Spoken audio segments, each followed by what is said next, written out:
Ladies and gentlemen, this is episode 12. You are listening to Rapscast. It's Jacob Mann. Over there is Kyle. We are in the booth.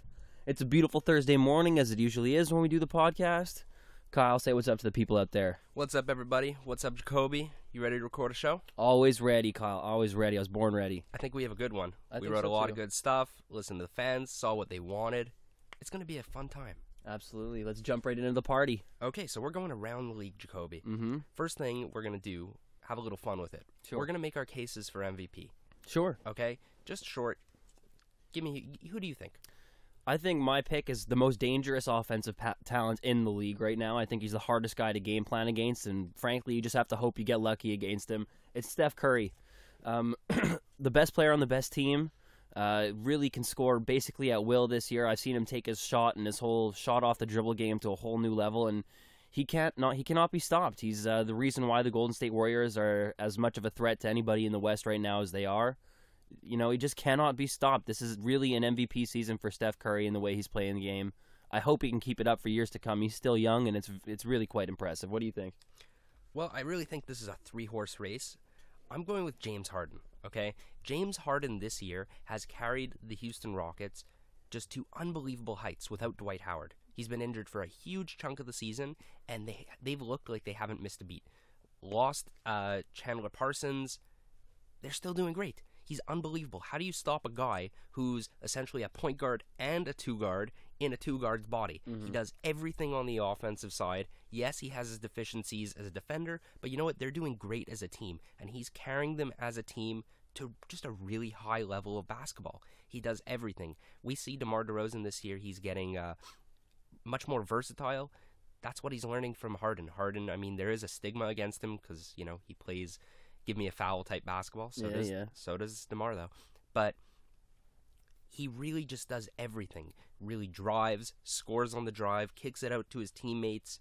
He's just such a focal part of their team, and he's done everything. I know they're not the number one seed, but you know what? He's done it alone. Look at the roster of the Golden State Warriors, right? They're just a super team on paper.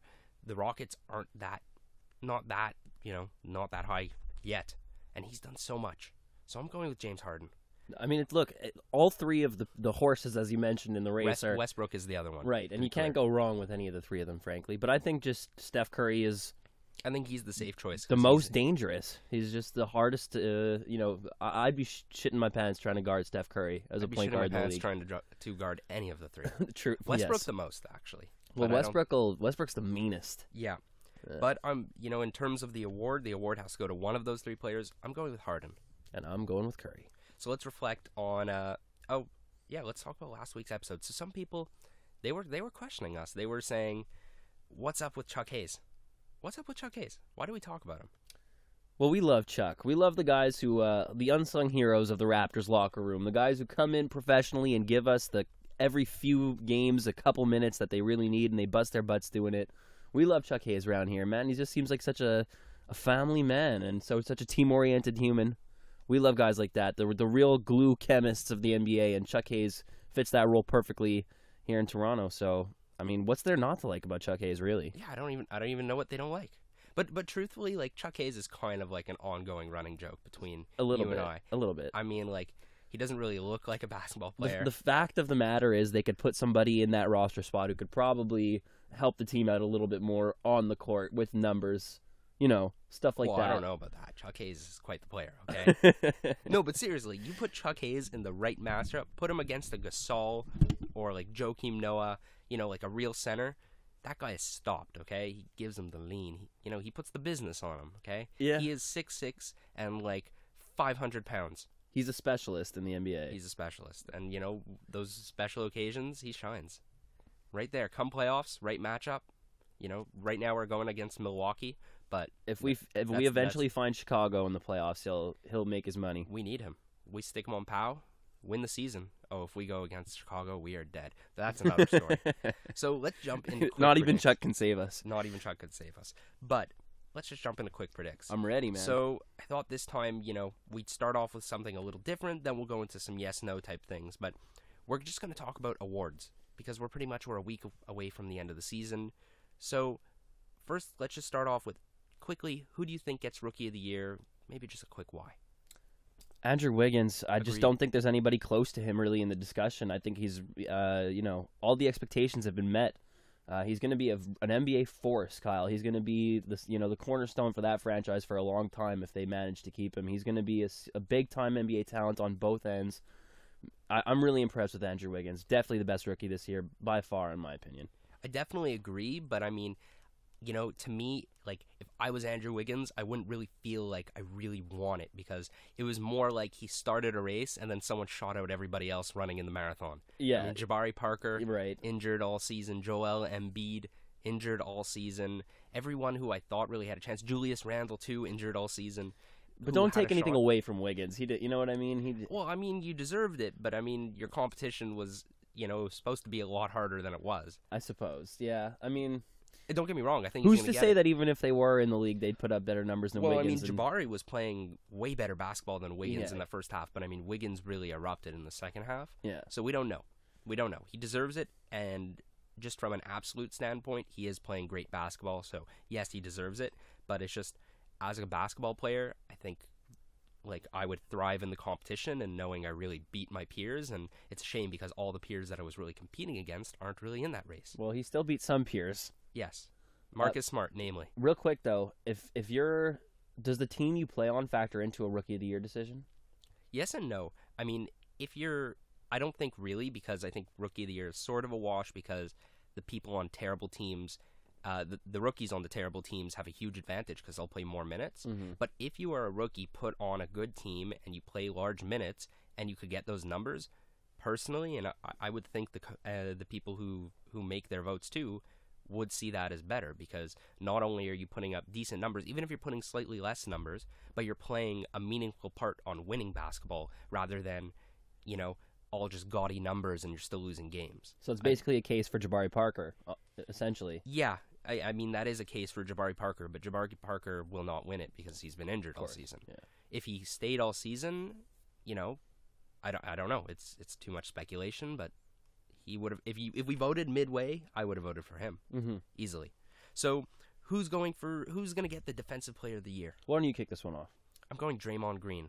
Best defense in the league, actually not really anymore, but one of the best defensive teams in the league, and he's just a huge part of their defensive scheme. Coach Kerr loves lots of switching, versatile players, and he is a huge part of that. That is essentially who he developed the system for, because he's just such a perfect fit. He could guard the 3, the 4, sometimes even 2. We've seen him guard opposing 2s. He's just so versatile, really quick with his feet, shuts down opposing players, and does all the little things, okay? That's why I'm going with Draymond Green. What about you? Well, I'm staying in Golden State. I'm going with their anchor, their big man, the superstar from down under, down the middle there, Andrew Bogut. The Aussie force in the middle. Look, he protects the rim for that squad. I mean, they're definitely like to switch off all screens and make sure a lot of people can guard a lot of people, as you said. But when those guys get by their defenders, you have your safety back there, your last line of defense, which is Bogut, and he's enabled them to have a league best defense for the majority of the year. He's just improved his shot blocking. He's just so big and tough down there, and he's not intimidated by anyone driving the lane. I think Andrew Bogut right now is. Yeah, I think the only knock on him is health. That's the only thing. If he's there, playoffs all season. Well, not only does he deserve the award, but that just makes them way more difficult of a playoff team. Yeah, well, they need him. That's their man down the middle, and he's like really a pure defensive center. It's fun to see that in the NBA. Yeah, great player, underrated. A lot of people criticize that trade with Monte Ellis, but when he's healthy, he's a big part of that team. And look at what they have, and look at their roster now. Monte Ellis wouldn't fit. You know what I mean? So not at all. So, who's your most improved player of the year? Mine is Jimmy Butler of the Chicago Bulls. That's a good choice. He's a force this year, man. He cannot be stopped. He plays with this kind of grit and determination. He's sort of like a shooting guard Russell Westbrook. Man, he's just been great. He's really turned the Chicago Bulls into a really, a big threat in the Eastern Conference to go deep in the playoffs. He wasn't like that last year, man, and he's really, especially with the absence of Derrick Rose, he stepped into that role quite nicely. He's really filling it up for them. He's most improved, and he's only going to continue to improve. It's scary, but Jimmy Butler, for me, MIPOY. I'm going with Rudy Gobert, okay?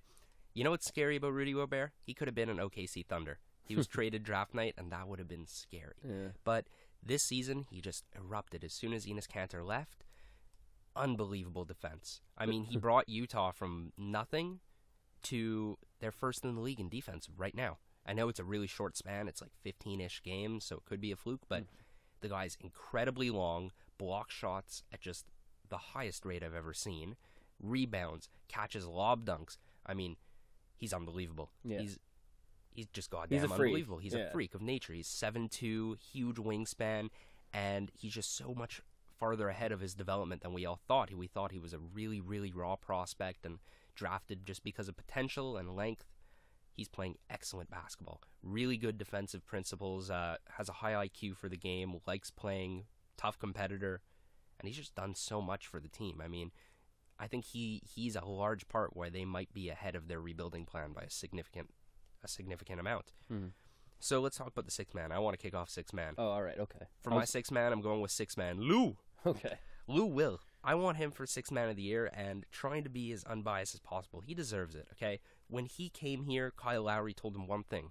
You're going to come off the bench. You're going to get 15 points per game. That's exactly what he did. He's getting 15 points a game where he's playing on a winning team, Atlantic Division champions, third seed in the East, and he's doing it with style, with 2 girlfriends, now 1 girlfriend. He deserves it, okay? When you have your own flag in the ACC running around, Lou, he deserves that trophy, okay? It's his. I want it. I need to see the sixth man coming to Toronto. I'm not even joking. It must be. It would be nice to see an award winner be from the Raptors. Let's not. Not even because he just deserves it, straight up. Not even because he's a Raptor. He needs to win the sixth man. He has played great basketball. We often really rip him apart for those games he really gets us out of, but more often than not, he causes us to win games. What about you? He does. I have to soften up on my Lou Will stance. I mean, I know I've been harsh on him on the podcast. Look, man, he's done his role exactly as you said. I think Off the world outside of the Raptors fans, like the general NBA fans that don't watch the Raptors under such a small microscope like we do and real Raptors fans do, they really think Lou Will is a strong candidate for sixth man of the year. So I think he has a strong choice at getting it. You're right, but I think Jamal Crawford's going to beat him out for him, man. Well, you know what I said earlier in Rapscast that I'd take Lou Will over Jamal, and I take that one back, but I still think Lou's getting sixth man of the year. I don't. I think it's Jamal. I think Jamal can explain because Lou Will can. The ceiling for Lou Will, the scoring ability for Lou Will. No, but this is award this year, not how good he's going to get. Sixth man of the year this year. No, I mean that's what I mean. That Lou Will can score on certain guys, and on certain guys he just kind of can't. You know what I mean? Like people can shut down and Lou. And you're saying that the general fans have seen that this year. Well, the general fans don't vote on defensive players. No, but like analysts do.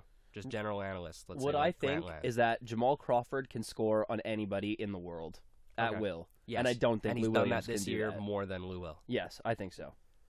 I'm going with Lou Will. I stick with my guns. I'm a Crawford fan. I liked Jamal Crawford so much before he ever went to the Clippers. Now he's sort of gotten this fame for being the heat check sixth man prototype, you know. Yeah. But I think all I pray is that the people voting for this award don't just watch like a YouTube clip that shows terrible, just 23 seconds left on the shot clock contested threes. Right. Okay. If they watch one video of that compilation, done. Because trust me, he does it. He does trust it, me. Once a game. Yeah. Maybe more. So, coach of the year. I'm gonna kick it off. I'm pretty much going into Atlanta Hawks fanboy mode. I'm going with Coach Bud. He really, you look at that team on paper, they don't have one star who just shines above and really destroys the matchup every night. But collectively as a team, he really brought in a culture, played team basketball.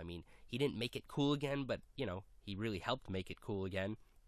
Playing Spurs-type basketball, team basketball, winning. They're the best Atlanta Hawks team in history now. They have the most wins. Wow, I didn't know that. That's a really impressive stat. So that alone is enough to get some votes. But yeah, of course. He just plays unbelievable basketball, and I really think it's obviously a two-horse race with him and Kerr. I give it to the Hawks partially because I'm a fan, but I just really think that he's done a lot more with less on paper. What about you? I agree that obviously the Atlanta Hawks on paper have less tools to work with than the Golden State Warriors. Not to say that they're bad on paper. They're still great players. But I think the Golden State Warriors made mincemeat of the league this year, more so than the Atlanta Hawks did. They were just unstoppable for basically the entire season. They only have 15 losses in the whole year, and a lot of them have come recently. Steve Kerr, you are my coach of the year. To get the team to move the ball as efficiently as they have. I mean, offensively, they're just like a juggernaut. The ball just keeps going through the hoop. They move it very well. He's got them playing smart, efficient basketball. Steve Kerr, to me, even though he's doing it with more, I agree with that point. He's just got them playing at such a level. I think they're favorites to win the championship. I think they're far and away the best team in the league. The only knock I have on Steve Kerr is that I think if you put in a worse coach, like you just switched him out, they'd still be a great team. I guess that's my thing. I think if you take out Coach Bud from the Hawks, I think that's like, cutting off the legs right there. They're crippled. Well, it's so hard to know, really. It's very hypothetical. It's hard to... Well, yes and no. Okay, yes on the Hawks side. But, I mean, we saw Mark Jackson last year. He's a good coach, but he's not a great coach. And he brought that team very, very, very far. Mm-hmm. A lot of wins in the regular season. So I really think that, yes, Steve Kerr is a great coach. But I also think that you could pretty much stick anyone in there and you'll get good results. Well, they've taken a step since the Mark Jackson days. I'm not doubting he's a great coach. Maybe the step isn't that big because they were already a great team, but now they're the best team. Yes, I'm just saying they're a great team with or without him. Probably they are true. An excellent team with him. But without Bud, the Hawks, I don't know, but I'm just, I think they're nothing. Your analysis is that. Yeah, I'm going with that. So, right. What about Executive of the Year? I love this award because I love watching through my little GM hat. I'll start it off. So, Again, I'm going with the Atlanta Hawks. Danny Ferry, he said some bad things this year. So, I mean, I really don't think he's going to actually win because I think the award goes to essentially who did the most trades that worked out this year. Mm-hmm. So, in that sense, it could go to David Griffin, but I really think Danny Ferry, because it's not that he did that much this year. He really only brought in like Tabo Cephalosha and a few other minor role players. But he really, ever since he came to Atlanta, he had a really long-term picture, subbing out high contract, not so efficient players, got out Joe Johnson, Josh Smith, and brought in the big picture was cap flexibility, and they're going to find something that works. Team ball and cap flexibility. And it took 3 years, but it worked. Okay, they are a team that is playing excellent basketball, and if you look at their cap long term, they are set. Okay, the only downside, the only maybe big fuck up he's made is Paul Millsap for 2 years is going to be a free agent, and they could lose him or they're going to have to sign him for a ton. But he has just done so much to not only change the culture of basketball in Atlanta, but to bring them to that next level. And yes, it didn't happen overnight this year, which I think the award is generally given to people who do that. But he has done so much, and I think that needs to be recognized. And if it's not recognized by that award, it is recognized by me. What about you? I don't know his name. Who's the GM in Cleveland? David Griffin. David Griffin. He as far as the most risky trade that paid off the most, David Griffin deserves some recognition. He turned this Cleveland squad that looked like they were going to be maybe not even have home court advantage in the playoffs, and now they're fighting for division titles. They're one of the most elite teams in the conference. He shook things up over there, which is a tough thing to do. Oftentimes teams won't respond well to that, but they really did. He put the right pieces in the right places, Kyle, and LeBron has the type of squad that he needs to win a championship. It was tough. It was a multiplayer deal. It was like a really intricate trade that's you don't see every day, and he, I think, came out of the better end of that one. Really a fantastic move. I think he's going to win the award. I think he will win the award. I just say, if it was me, I think Ferry deserves the award more. But there are a few things I don't like with Griffin. I mean, one, like, they're going to give him some kind of, like, in whoever's voting, they're going to give him kind of a plus that LeBron James came back. But LeBron James was coming back regardless of who the GM was. He was coming back to Cleveland, not to David Griffin, okay? Yeah. So once you get LeBron, you could kind of get anybody. It's pretty much like friends of LeBron James. They just all come in and the gather. other teams have to accept your trade. You know what I mean? You still have to work within the constraints of a trade. Yes. They made a great trade with New York, and they really just, I don't even know what New York is thinking. Mm-hmm. I can tell you what I think of Phil Jackson another day. I think he's a terrible president.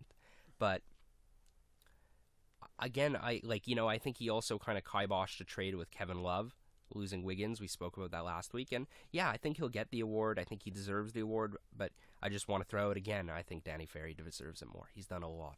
So let's jump into just some quick yes/no questions. Okay? All right, cool. No explanation. Cool. Okay? Just yes/no. So I'll start with my list, then we'll go through your list. Okay. So first one, do we get to 50 wins? No. Does it even matter that if we get to 50 wins or not? Not really. Agreed. Is James Johnson the new Dennis Rodman? No. No? Okay. Is Kyle Lowry healthy in the playoffs? No. Does Masai Ujiri cop a Canadian player this offseason? Yes. Yes. Oh. Do we trade Grievous Vasquez this offseason? He's going to be he has one more year on his deal after this year. No. Nope. And does DeMar DeRozan actually look like a Raptor? He does. He does. I guess he looks like some kind of dinosaur. Kind of looks beast. like a dinosaur. Yeah, a bit. Yeah. That's it. Yep. That's it. What about you? Chris Bosh looked like a He dinosaur. looked like a raptor, but so you know what? We lost Chris Bosh and we brought in a new dinosaur, so it was okay. All right, we're raptored up for real. We like to have a real raptor, an authentic mascot. What about you? Okay, here we go. Is Sim Bular going to sign a multi-year deal somewhere? No. Is James Johnson focused enough to be an NBA player? Yeah, of course. Will Dwayne Casey have a job as a head coach somewhere else in the NBA next year? A head coach. No. Is Kyle Lowry on the way down? Oh, God, I hope not. No. Who is the best rebounder on the Raptors? It's JV. It's JV. Who You're is going to the say Tyler Hansborough, but it's too small. Well, yeah. Okay. JV's not a bad pick. Who's the smartest Raptor? Ooh. Wait, you mean basketball IQ or just smart in life? But how about who's the smartest basketball IQ Raptor? And I'll add a question to the end of this one. Kyle Lowry. And who's the smartest Raptor in life? I'm going with Landry Fields because how he negotiated that deal, I will never know. Do the Raps win the division next year? Yes. That was my last question. Cool. So let's just go to break. Yep. Hope you enjoyed that first segment. That was fun. Catch you on the other side. Lean forward slightly. Look straight at the speaker. And listen with a sparkle in your eye. As though you might be thinking, gee, this is the most wonderful thing I ever heard in all my life. Welcome back from the break. This is Rapscast, and we're about to do the second part of our show, the starting five. 5 things Raptors. So let's kick it off right away. Sure. First things first, we got a shout out from Reddit from the Lizard King himself. He asked us a question about Bruno, and he wants to know, how do we manage him properly? What's the timeline? I mean, everybody says he's 2 years away from being 2 years away. It's a famous phrase, isn't it? I actually hate saying that sentence. too, Every me time too. I cringe. Yeah. But what is the real timeline for him right now? We've seen him play a little bit, and when I say a little bit, I really mean a little bit. Yeah. And are we managing properly, and how do we manage him properly? So why don't you start? I'm not sure that he's being managed properly in the sense that, like, I think he needs more minutes or at least more a deeper actual association with the NBA team that he's on. I find he's too D-leagued up and he's kind of far removed from the real inner workings of the Raptors. But they're sort of shit out of luck with him because what's the other option? He's just not ready for game action in the NBA. So Agreed. in that sense, he's a very puzzling young player that way. What I think is going to happen with Bruno, I think next year he'll start to get Chuck Hayes-esque minutes. I think that's an upgrade. That's the sad part. No, yeah, exactly. He's not getting anything right now. He'll be on the bench every night. Right, he'll be on the bench every single night next year, and he'll every now and then get minutes. He might even come in a close game every now and then. I mean, it's hard. It's so hard to tell because the sample size for like what his career is going to be look like the minutes he's played in the NBA, it's like a grand total of 20 or something like that. You know what I mean? True. So it's so hard to really tell what it's going to be like. I'm not sure they're handling him properly, but I think they're kind of at a loss for like what they don't have too many options because they can't. He's not ready for game action. So it presents a unique challenge for the Raptors for sure. Definitely. And what's the timeline till like we start to see, is he an NBA player or not? Not next year, the year after. We'll have a pretty solid idea. Okay. So yeah, it's a really difficult situation, and the reason is he obviously has there's no really available minutes on the Raptors, but the Raptors are one of on the minority of teams that don't actually have their own D-League affiliation.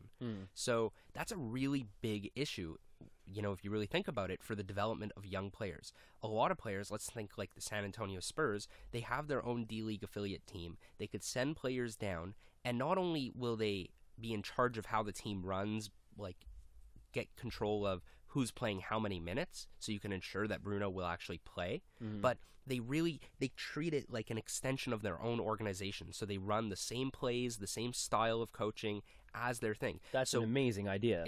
So what ends up happening is that the player in the D-League will learn the system of their team, thrive in that system, and then when they get called up to the big leagues, it's really just a seamless transition. Mm. Right now, it's like if he goes to the D League, it's like playing pickup basketball, and then he gets called up to the NBA, and not only is there a language barrier, but there's everything else. It's There's just a system. different basketball team in the D League. Different, and he's not guaranteed minutes. He could play 15 minutes. He could play 5 minutes. So you don't know. What we need to do, we need to buy a D League team. Masai was trying to organize buying a team last year. It fell through. We need to have that happen. Not for Bruno. Like, yes, for Bruno, it will help him, but for the long-term viability of this organization, we need to get a D League affiliation. Do it now. The teams are only going to go up in price. The D League's becoming more and more popular every day as more teams buy teams. More NBA teams buy D League teams. It's time to buy one, get it cheap. We need it for the long run, for not only him, but for Bebe. And this year we're going to draft a guy. Also for coaching development, I think. And for it can coaching be pretty development, important. yeah, I agreed. That I didn't even mention that. And even DeAndre Jordan, we have him overseas. We need it for the prospects. But I don't think that's answering the question. So how do we manage him properly? Let's talk about next year. I mean, I don't see that much different. I think we have to give him significant minutes in the summer league. If we do Orlando, if we do both summer leagues, that would be great. But I don't think that happens. Give him a lot of minutes in summer league, see where he's at. But what I really want this offseason is for him to spend the whole offseason with either players or coaches. I think that's a huge important part. Maybe him and Bebe. I'd like to see that. Spend time, stay in Toronto or go to Las Vegas to Impact with Lowry or something like that. Train hard, learn the system, come back stronger, having like a little more of a knowledge of the system, and then we'll see where he's at. I have no doubt he'll improve. Yeah, of course. It's just so hard to tell what that's going he's to a look hard like. worker. That's his biggest benefit, aside from length and everything. And athleticism. Yeah, athleticism, but we'll see. And I think the timeline, I think you really have to be patient with him. I mean, for me, I always think that big guys, specifically centers like JV, it's going to take like 5 years until you really start to see like what this player is, right? JV, it's 3 years, and we're starting to see what he can become. We're just at that point. So I'm going to say, I feel like 5 years is a lot, like fifth season, I mean. But he is really raw. So I'm going to say his fifth year, even longer than 4 years. 4 years, 5 years, it's really where we're going to start to see, is he an NBA player? We might start to see flashes soon. Like last year, Giannis Antetokounmpo, he just showed flashes of athleticism, of brilliance, but they won't be consistent. They will just be great plays that happen just out of the flow of the game. With minutes in between. But not consistent team basketball, like orchestrated in a system. We're going to start to see whether he can do that or not. 5 years. That's my point. So that's our first thing. Let's jump into thing 2. Sure. Your favorite player. Yeah, I'm going to love talking about this. Go ahead. Kick it off. Tyler Hansbrough has come out of the cocoon and blossomed to be a beautiful butterfly. He's doubles, 35 minutes, big plus minus. Tyler Hansbrough in this past week for the Raptors has been on a tear. He's really woken up. Not just rebounding the ball, which is basically his role on the squad, but putting it in the net too. So you used to always say, I'm a hater. You make fun of me for saying he's not. I'm a hater. You say he's not skilled and like, oh, what a bad player to be your favorite Raptor I and still such say and that. such. Let's be clear. Okay, well, he's gonna prove you wrong. Watch, we're gonna sign him multi-year. And I hope not. I hope so. And he's gonna score the ball. He'll be a big off the bench for the Raptors. His minutes will increase. He'll become more responsible. He's a great basketball player. Okay, Tyler Hansbrough is the man. I used to say that like this was the argument that we'd always have. It's he plays with so much heart. You'd say he plays with so much heart. He's the only guy who comes out every single time and plays with all the heart and all the energy. And then I'd say to you, well, yeah, he does that, but like, wouldn't it be a lot better if he also had skill? But he does have skill. He has certain skills. Okay, he's very good at getting open offensively. Yeah.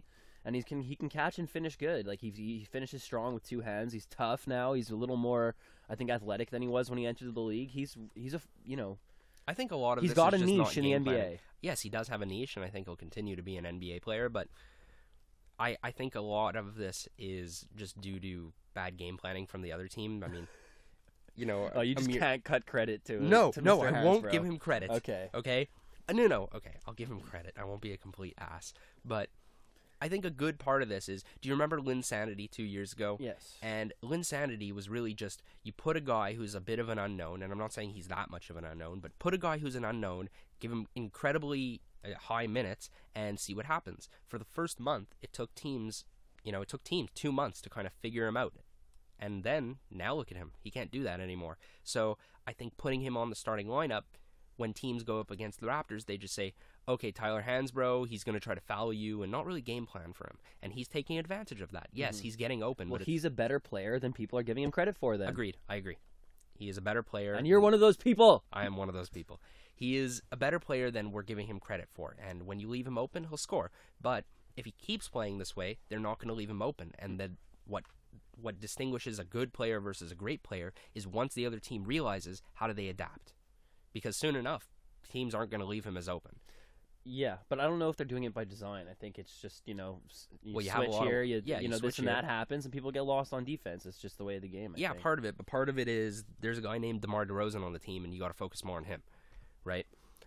I think he's doing great. Don't get me wrong. I'm happy. 20-point games, Kyle. Yeah, double-doubles. I'm happy, but plus, 20-some-odd. I don't doubt he's playing amazing, but it's a short span, and I'm happy he's doing well. It's just I don't want to draw a crazy conjecture from it from 2 games. Well, I'm happy he's just getting the minutes. I think he'll. Yeah. I think he's very. You know underrated. what? I was very surprised that he got the starting nod over Patrick Patterson, who I'm a huge fan of. But you know what? Hey, I'm happy about it. He's definitely playing well. I'll give him that he deserves that starting nod. Fantastic. Okay? Is that fair enough? That's Does all that I can make you ask happy? for, really. That's such a step in the right direction. I'm very happy. So now I thought we'd talk a little more about our youngins, okay? Sure. So we're going to talk about Jonas Valanciunas and Terrence Ross. Okay. So this, during like our first few episodes of Rapscast, we were talking about where the Raptors are going, how do they get there, and really much of that fell on how those 2 players did. We expected a lot of growth and a big leap from JV. I mean, he kind of led us to think he was going to do that based on his World Cup play. And from Terrence Ross, too, we said both of them are going to have to take on a large part of this team, and a good chunk of our win and losses are going to fall on their shoulders. So how do you think they fared up to those expectations? I'll give JV a B+. Okay. And I'll give Terrence Ross a C+. Okay. Explain.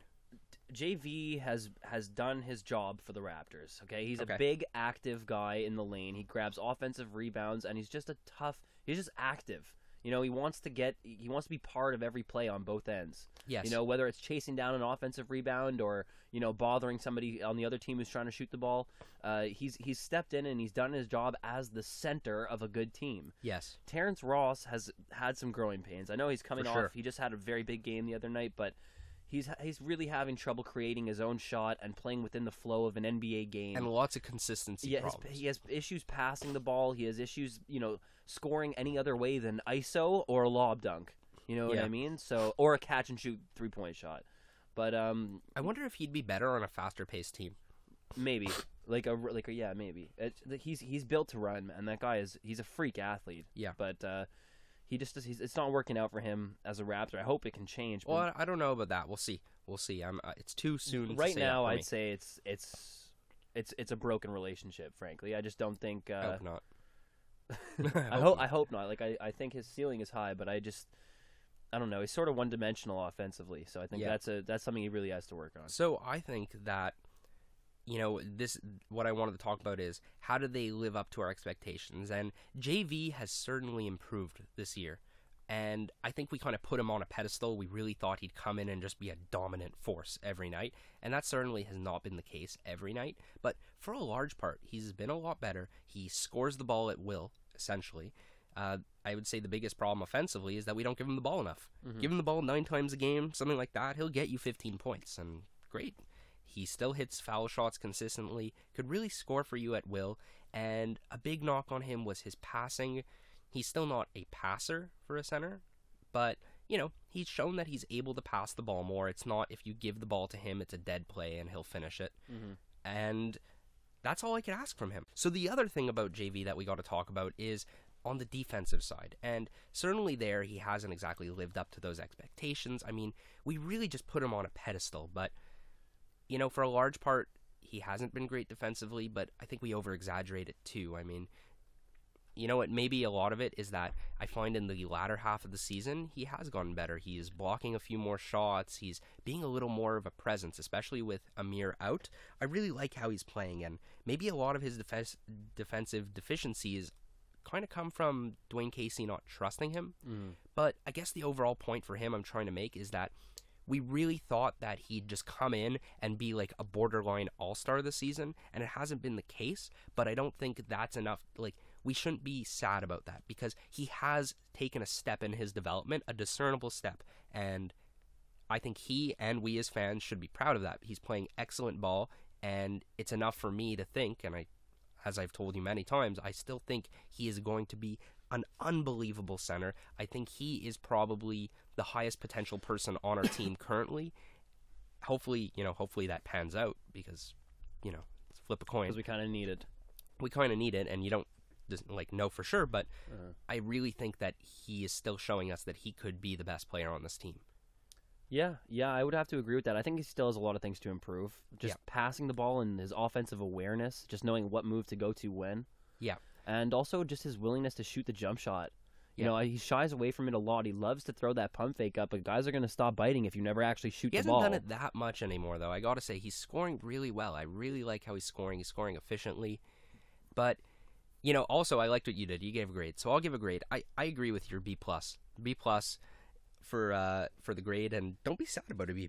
B+ is a good grade, okay? Yeah, I think it was unfair of us to expect what we expect. I mean, frankly, but I mean, you know what? He kind of led us on that summer league, not summer league, the World Cup championships. He played amazing. I mean, he looked like a man among boys. So I mean, we kind of the level of competition is a little different. Yeah, though, a little Kyle. different. The big guys in the NBA really know what they're doing. So yes, B+.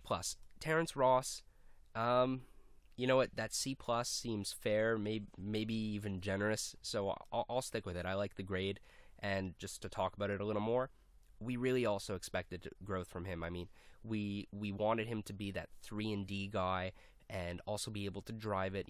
We kind of wanted him to be a 3-and-D guy with a little bonus bit capabilities.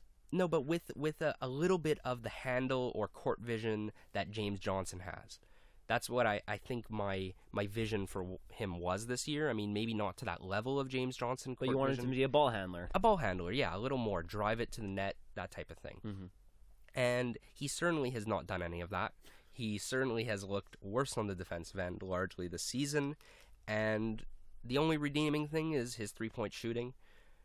He definitely has not lived up to anything. There's been a few chance games where, he just plays well, and you're like, oh, wow, Terrence Ross. That's is what just the type of player he is, though. Yeah, I mean, 51 points against the Clippers last year. Yeah, that kind of painted a picture now. He could be hot or cold, and you know what? It's too soon to say anything. I mean, yeah, it's too soon to make that final judgment about him. He's got to improve in a lot of areas. I still have hope for him. My biggest concern for him is that I think he's the type of guy who kind of cracks under pressure, and that we'll know more about that come the playoffs, because last year he just dropped the ball. We'll see how it is this year. If he could play well in the playoffs, then there goes my hopes go right back to where skyrocket. They were. Yeah, that's my thing on T. Ross. I hope he pans out, because he's an intriguing player. I know he's a 2-guard who plays the 3 for us right now, but he's incredibly athletic. I wish he could dunk better. He could dunk incredibly, but just not in games, apparently, against people. But, he has that, smoothness that I like, a smooth shot, great dribbler. He's a better dribbler than DeMar, even. But he just hasn't put it together yet, and it'll take time. I mean, it took DeMar a lot of time before we really started saying, he's a great player. It was... DeMar's very different, man. DeMar's very different. Yes, he's very different, but I'm just saying that it took a lot of years, maybe even 5 years, I don't know exactly, for us to really recognize DeMar as, a great pick. He's amazing. I mean, we talked about him for those many first years. It's just he could be amazing, and hopefully it's the same thing with Terrence Ross. I hope you're right. Yeah. So, let's talk about the next thing. Greivis Vasquez. Man. God damn, he can't play a single goddamn minute of defense. Yeah. And it bothers me. I go nuts watching this guy, especially now that he's a starter. He just can't keep guys in front of him. Yeah. Not a single minute. And nothing. There's nothing he could do. I've never seen someone... Maybe this is going back to Jose Calderon. It's just... He goes for like a pick. He tries to steal the ball. That fails. And he doesn't even try to stay in front of the ball handler. He just lets them run in front of him. Doesn't even move his feet. Swipe, misses, and guy runs past him every single time. It's a problem for the Raptors, frankly. Yes, 10 out of 10 times. Yeah. He doesn't even play a second No, of I know defense. you're right. I know. I've observed it. I know what you mean. He cannot stop a ball handler. They just have their way. Can't even stop. He can't even think of stopping it. Okay? He doesn't even... He doesn't consider playing defense. He doesn't even consider it for a second. He puts his feet down, and he's like, I wonder how this is going to play out. And you know what?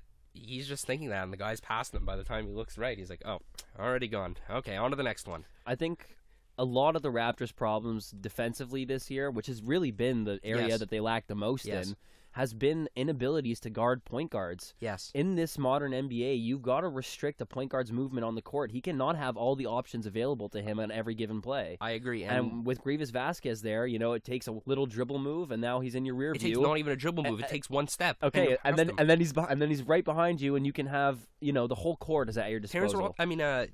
Terrence Ross. Grievous Vasquez will not even move his feet. He will not take a step. That is one step too many. And you know what makes it even worse? Okay, he's a big guy, 6'6", and there were a few plays last week I was watching, and he was defending shooting guards, and they'd post him up, and I'd be like, oh, okay, you know what, he's a big guy, this is going to be good, okay, Grievous Vasquez. No.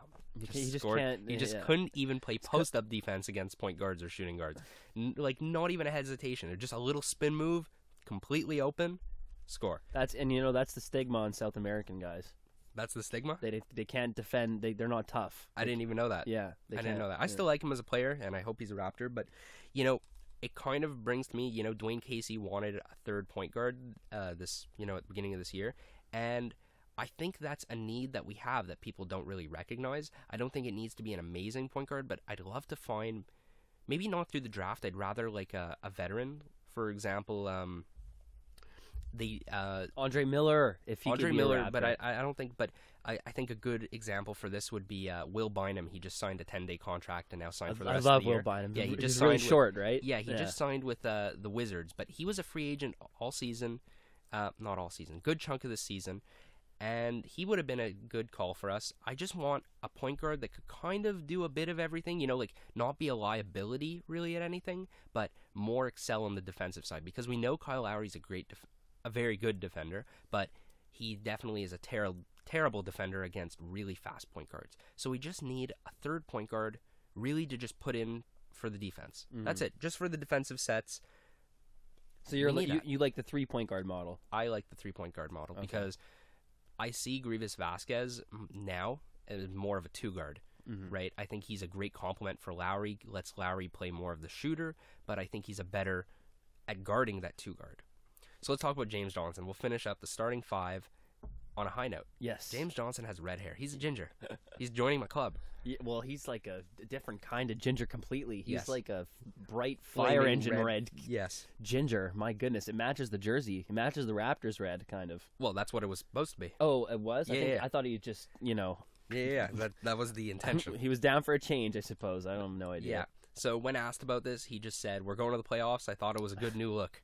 You think it was a good new look? Look, if he starts scoring the ball a little bit more and plays a little more, responsibly, if he can put it all together because of his red hair. Is his red hair going to light him on fire? That's what I'm hoping, Kyle. That's what I'm hoping for. He's a very eccentric, strange character. Well, that definitely seals the deal, yeah. And if this is what he needs to get his mind right, then God bless him. I don't care if he has This is why I asked if he's orange, Dennis red, Rodman, or green by the way. hair.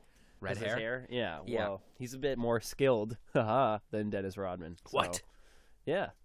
Well, skill, basketball skill. Dennis Rodman, barely scored. What? Yeah, he was just a rebounder, really. He was just excellent like defender. No. We can't have this conversation. Okay, No, well, we we won't can't have do it now. How about this? Next week, Kyle and I will debate The Dennis God. Rodman debate. So James Johnson, let's just talk about his hair. Cool, yeah. I like it. Although it looks pretty damn hideous, I like it. It's very James Johnson. It's very team pride. I like that. And the only thing, well, not the only thing, but it just kind of raises the question. Amir Johnson is a free agent, and this is just, complete speculation, but we have to. We're a podcast. And, Amir Johnson has always been that guy. I mean, team pride. Last year, he shaved the Raptors logo into his head, and now we have James Johnson, okay? Another Johnson that will do stuff to his head. Do we need that first Amir Johnson now? Now that we have another guy. I'm not sure we need him to do stuff to his head, but we do need him for his basketball. That's damn sure. Well, this year at least, we don't have anyone to replace him. Well, next year, that's a whole new can of worms. We have another guy who will, do crazy things to his hair. Yeah, Tyler Hansbrough. That's who. Tyler Hansbrough.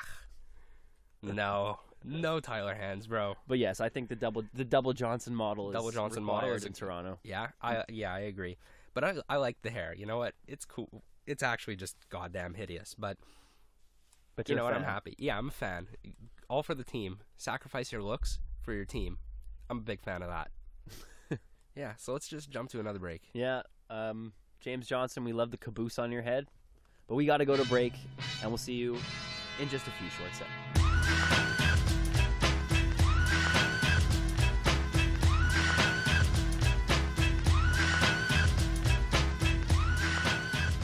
We're back from the break.